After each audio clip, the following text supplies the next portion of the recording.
Ya, pemirsa apa kabar? Saat ini saya sedang berada di depan ruang rapat Komisi 10 di DPR RI Senayan, Jakarta.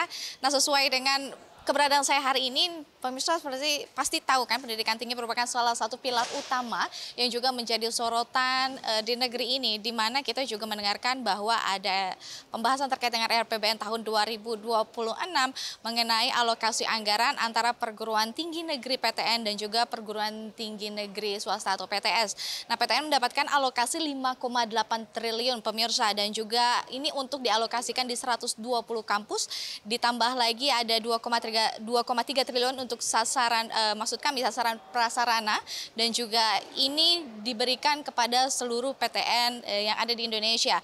Lantas bagaimana dengan perguruan tinggi swasta itu sendiri yang hanya menerima 300 miliar dari APBN tahun ini? Nah, saat ini saya sudah bersama dengan salah satu anggota Dewan dari Komisi 10 dan dia adalah Bapak Khairuddin dari fraksi PAN. Dan halo apa kabar Bapak? Baik, alhamdulillah. Ya, Bapak, ini kita ketahui bahwa ini kan udah diumumkan nih APBN dan juga anggarannya besarannya kita ketahui ini terlihat ketimpangan yang cukup jauh Pak antara PTN dan juga PTS. Bapak melihat fenomena ini seperti apa Pak? Terima kasih. Pertama kan jumlah perguruan tinggi swasta itu 4.184 kalau nggak salah, 4.000 lebih ya. Kalau perguruan tinggi negeri itu 358. Jadi memang jumlahnya beda.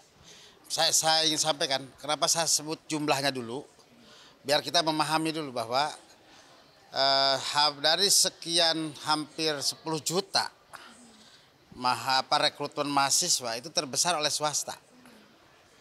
Nah, kita juga maka sering menyampaikan bahwa negara tidak boleh abai kepada pihak swasta. Kenapa dibiarkan PTN mendapatkan biaya besar, swasta mendapat biaya kecil? Secara politik tentu kita bisa pahami bahwa dari sisi politik hukum, politik anggaran, ya swasta kalah sama negeri hari ini. Walaupun posisinya kita bahas di DPR. Toh yang dominan bukan hanya DPR, karena kita menyepakati bersama-sama dengan pemerintah. Jadi kalau pemerintahnya tidak sama dengan kita, wah itu habis waktu kita tidak selesai. Tapi insya Allah kalau sistem pendidikan nasional ke depan ini selesai, kita memberikan ruang alas hukumnya agar pendidikan swasta itu setara dengan pendidikan tinggi negeri. Nah, Bapak, ini terakhir nih ya, kan kita mengetahui juga posisinya bahwa di sini kita sedang menggodok UU Sisdiknas. Nah, di part yang ini nih Pak, untuk terkait dengan anggaran perguruan tinggi sendiri, apa sih yang betul-betul dijagain atau Komisi 10 fokuskan untuk bisa ini jauh lebih baik ke depannya ketika undang-undang ini juga lahir? Oke, pertama ingin saya sampaikan ya, biar tidak salah persepsi.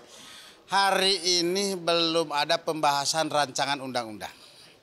Hari ini yang ada sedang mengumpulkan masukan-masukan dari seluruh pihak agar kita besok bisa merubah undang-undang Sisdiknas. Betul, paham ya?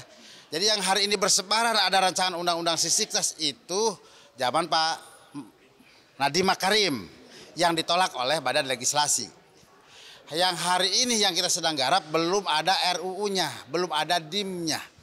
Baru sedang tahap mengumpulkan masukan-masukan dari seluruh pihak bagaimana melakukan proses perubahan Undang-Undang Sisdiknas nomor 20 tahun 2003 agar jauh lebih baik ke depan. Nah, itu yang tahapan pertama. Yang kedua, kalau ditanya urgensinya Undang-Undang Sisdiknas dirubah apa sih? Banyak hal.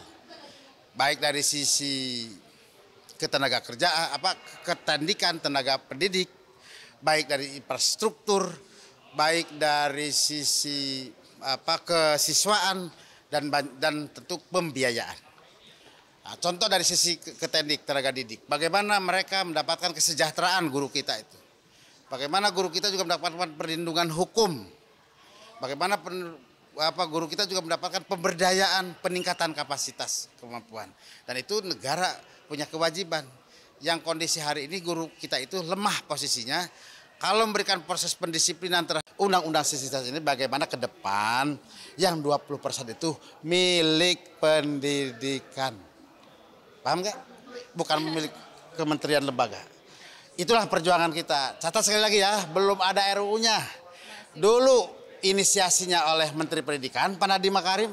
Hari ini inisiasi Komisi 10 merubah Undang-Undang Sisdiknas untuk menjadi yang jauh lebih baik. Itulah inisiasi Komisi 10. Oke. Baik, terima kasih Bapak. Berarti ini kita masih menunggu ya perkembangan dari Sisdiknas ini sendiri karena masih Bukan juga masih menunggu, sedang berproses. Baik, ini semoga berjalan dengan lancar dan Amin. kita tunggu kabar Amin. gembiranya. Doakan oleh semua pihak. Baik. Biar ini berjalan baik. Oke, pemirsa, itu tadi kita berbincang dengan anggota Komisi 10 dan sepertinya memang ini masih menunggu perkembangan dan bagaimana juga anggaran APBN terkait dengan yang dialokasikan untuk PTN dan PTS. Memang ini berdasarkan kegunaannya bahwa PTN ini jauh lebih memungkinkan untuk menggunakan anggaran yang disediakan oleh APBN. Dan saya Angga Noktarini kembali ke studio.